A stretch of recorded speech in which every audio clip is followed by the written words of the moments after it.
Welcome back to Future Systems. In the first episode, we looked at AI as a collection of different tools. In this episode, we'll zoom in on one category: systems that work with text.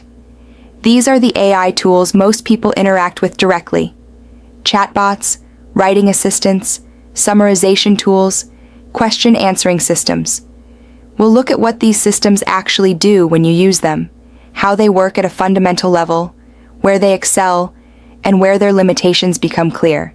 The goal, as always, is clarity without hype. Let's begin. When most people interact with artificial intelligence today, they're working with text.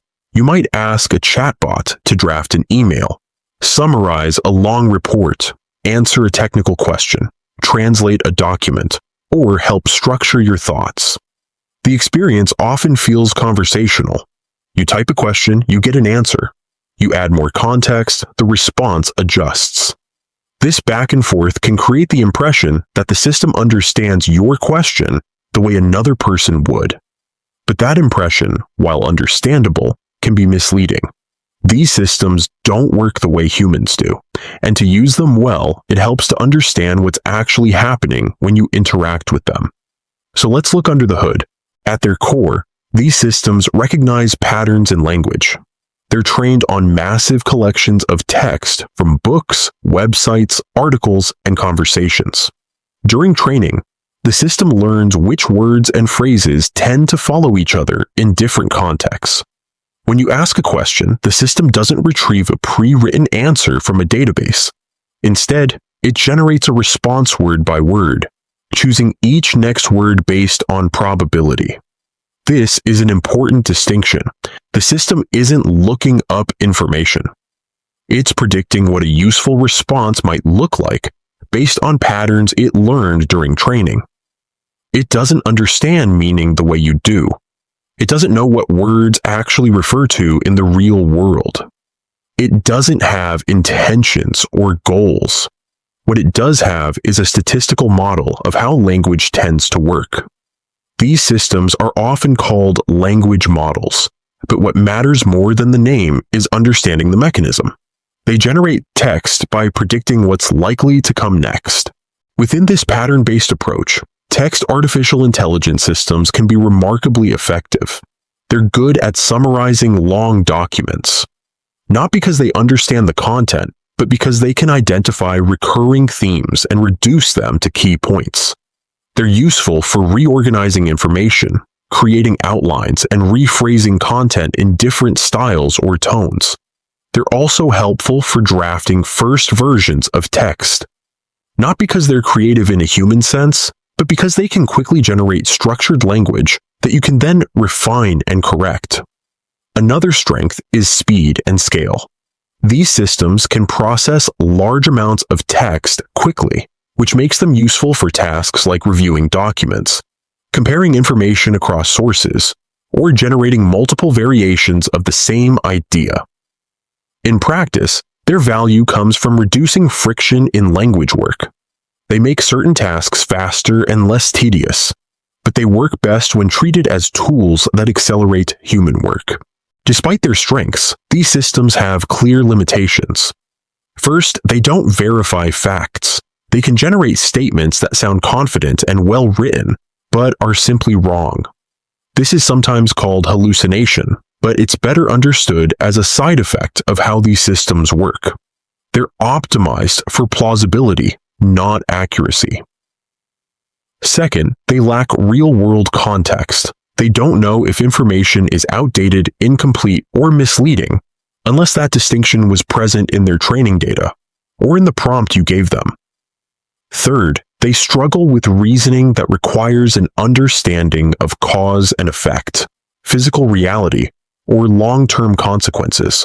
They can mirror reasoning patterns they've seen before, but they can't reason from first principles. For all these reasons, human oversight remains essential.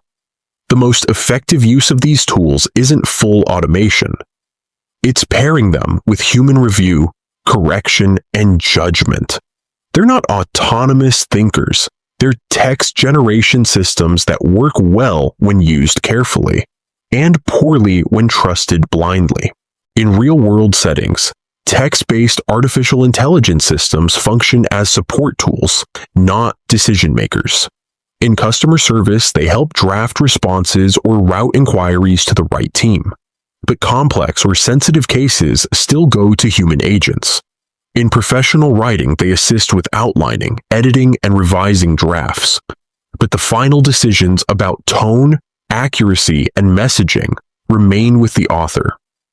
In software development, they help explain code, generate documentation, or summarize technical discussions. But developers still review and verify the output. In education and research, they support tasks like literature review, note-taking, and exploring new topics. But critical evaluation of sources and ideas still requires human judgment. Across all these domains, the pattern is consistent. These systems accelerate certain tasks, but they don't replace expertise or judgment. The output becomes useful only when combined with human oversight. Automation paired with review. That's the model that works.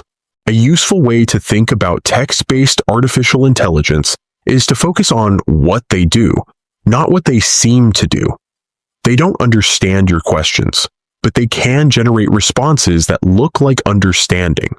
They don't reason, but they can mirror reasoning patterns they've encountered before. They don't replace expertise, but they can make certain expert tasks faster. The key question isn't whether these systems are intelligent, it's how they fit into real workflows. What tasks do they make easier? Where is human judgment still required? What checks and balances need to be in place?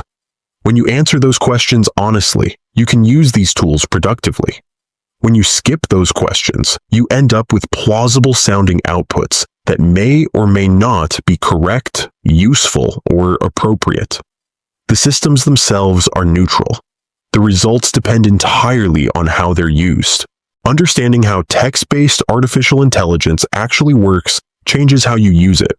If you treat these systems as if they truly understand meaning, you'll likely trust their output too much. You'll assume accuracy when you should be verifying. If you treat them as random text generators, you'll underuse them. You'll miss opportunities where they could genuinely help. The practical challenge is finding the right balance. These tools work best when you use them for speed, structure, and exploration, while keeping critical judgment, verification, and final decisions in human hands. That balance becomes even more important as artificial intelligence moves beyond text. Image and video systems introduce new capabilities, but they also introduce new types of errors, new forms of persuasion, and new risks of misinterpretation. Understanding what's happening under the hood matters even more as these systems become more integrated into everyday work. And that's exactly what we'll look at in the next episode.